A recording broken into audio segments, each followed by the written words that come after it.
Hello friends, welcome to my channel study for you. So guys, जैसा कि आज जो आपका दिल्ली पुलिस AWO और TPO का 27 अक्टूबर का सेकंड शिफ्ट का एग्ज़ाम हो गया दोस्तों, जिसका जो है मैं आपको बिल्कुल 100% एक्यूरेट आंसर के साथ जो है इस वीडियो में बताऊंगा। तो देख लेते हैं कि किस प्रकार के जो है आज आपके 27 अक्टूबर के सेकंड शिफ्ट के एग्ज़ाम में जो है प्रश्न पूछे गए हैं। उससे पहले एक बात और दोस्तों, कि जिन्होंने भी अगर चैनल को सब्सक्राइब नहीं किया है तो दिल्ली पुलिस AWO और TPO से रिलेटेड पल पल की अपडेट के लिए जो है चैनल को सब्सक्राइब ज़रूर कर दीजिएगा।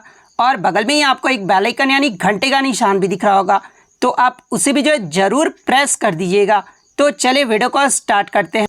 तो आज का जो आपका पहला क्वेश्चन आया था कि एशिया कप 2022 को किस देश से स्थानांतरित करके UAE में किया गया है। तो देखिए, मैं आपको बता दूं कि श्रीलंका में आर्थिक और राजनीतिक संकट के कारण एशिया कप 2022 को जो है ये आपका श्रीलंका से स्थानांतरित करके जो है ये आपका UAE यानी संयुक्त अरब अमीरात में जो है ये कर दिया गया है। तो श्रीलंका आपका यहाँ पे करेक्ट आंसर हो।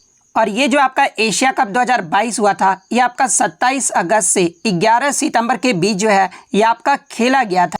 बात कर ले एशिया कप 2022 का विजेता टीम कौन सा रहा था, तो ये आपका श्रीलंका देश रहा था। और उप विजेता की बात कर ले तो ये आपका पाकिस्तान देश रहा था। तो ये फैक्ट भी आपको ध्यान में रखना है। इसके अलावा एशिया कप 2022 ये जो है कौन सा संस्करण था, तो ये आपका 15वां संस्करण था, जो कि आपका T20 के रूप में जो है वो खेला गया था। पहला जो T20 के रूप में एशिया कप जो है ये आपका 2016 में खेला गया था, और सेकंड T20 फॉर्मेट के रूप में जो है ये आपका 2022 में खेला गया है। तो ये फैक्ट भी आपको ध्यान में रखना है। इसके अलावा एशिया कप को जो है ये किसके द्वारा आयोजित किया जाता है, तो ये आपका एशियन क्रिकेट काउंसिल यानी ACC के द्वारा जो है ये आपका एशिया कप आयोजित किया जाता है। 2023 का एशिया कप ये जो है किस देश में आयोजित किया जाएगा, तो ये आपका पाकिस्तान देश में आयोजित किया जाएगा। और अगर एग्जाम में पूछा जाए कि भारत ने अब तक कुल जो है कितनी बार एशिया कप का टूर्नामेंट जीता है, तो भारत ने अब तक जो है 7 बार एशिया कप का टूर्नामेंट जीता है। तो ये फैक्ट भी आपको ध्यान में रखना है। नेक्स्ट क्वेश्चन आपका यहाँ पर आया था कि विच डांस इज कॉल्ड एक हारिया, यानी एक हारिया जो है ये किस नृत्य को कहा जाता है। तो देखिए, एक हारिया जो है ये भरतनाट्यम नृत्य को कहा जाता है। और भरतनाट्यम ये जो है कहाँ का शास्त्रीय नृत्य है, तो ये तमिलनाडु राज्य का शास्त्रीय नृत्य है। तो भरतनाट्यम आपका करेक्ट आंसर होगा।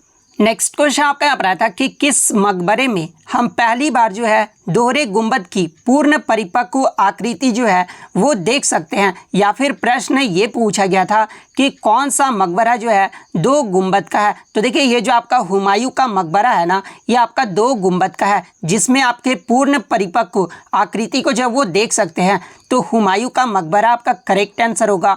नेक्स्ट क्वेश्चन आपका यहाँ पर आया था कि निम्नलिखित में से कौन सी पश्चिम में बहने वाली नदी है और जो कि आपका मुहाना बनाती है, यानी एस्टुअरी रिवर के बारे में पूछा गया था। तो देखिए, नर्मदा एक पश्चिम की ओर बहने वाली नदी है जो आपका मुहाना बनाता है। तो नर्मदा ऑप्शन में दिया गया था, तो नर्मदा आपका करेक्ट आंसर होगा।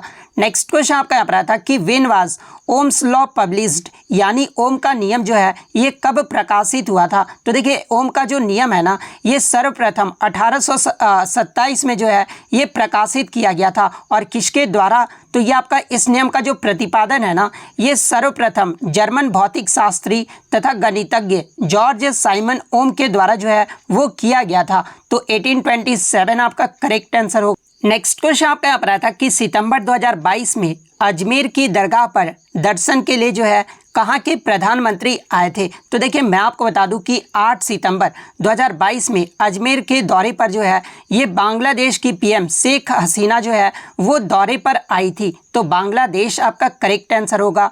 नेक्स्ट क्वेश्चन आपका यहाँ पर आया था कि जब पुलिस किसी अपराधी को किसी जुर्म में पकड़ता है तो उस समय जो अपराधी का संरक्षण होता है ना वो किस अनुच्छेद में होता है, तो ये आपका अनुच्छेद 22 में होता है।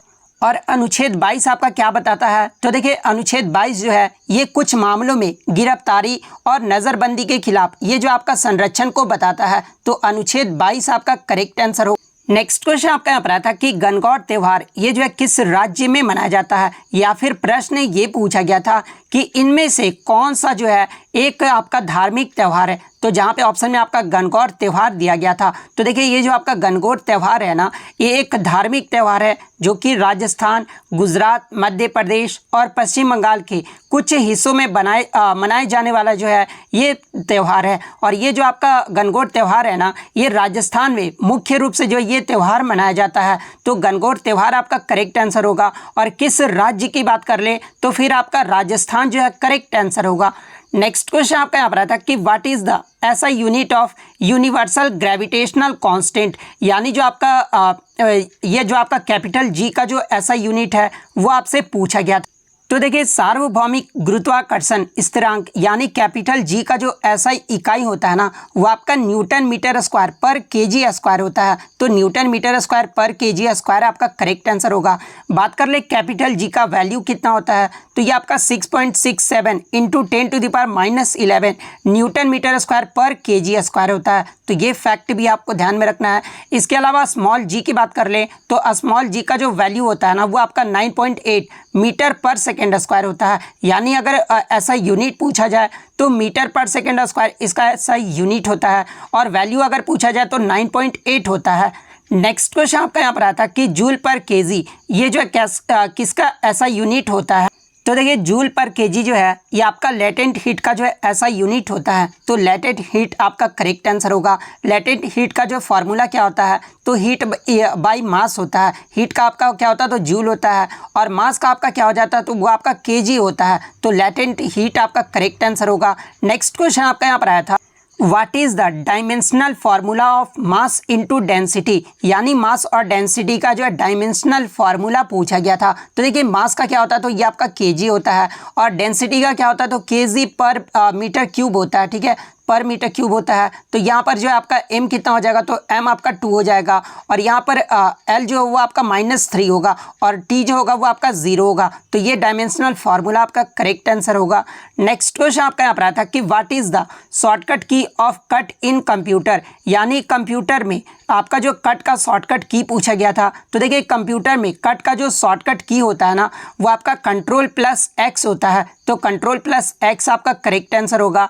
बात कर ले कॉपी का जो है शॉर्टकट की क्या होता है, तो Ctrl+C होता है, और पेस्ट का अगर पूछा जाए तो ये आपका Ctrl+V होता है। नेक्स्ट क्वेश्चन आपका यहाँ पर आता है कि किसी बॉडी पर एक्सटर्नल फोर्स यानी बाह्य बल जो है वो 0 है, तो ये न्यूटन का कौन सा नियम देगा। तो देखिए बल का फॉर्मूला जो है आपका न्यूटन का सेकंड लॉ, ये जो आपका बल का फॉर्मूला देता है।